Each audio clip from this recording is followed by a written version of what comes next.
But if you go into a comp just with the intention of, I want to get on the board, I want Hmm. to see how it all works, I want to have fun.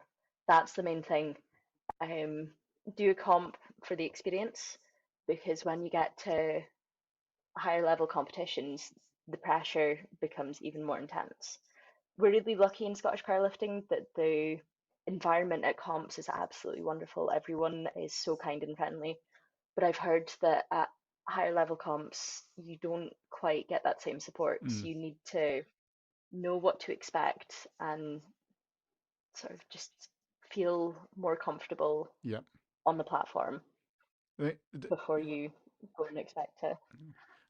That's such a valuable point. You have to know what to expect.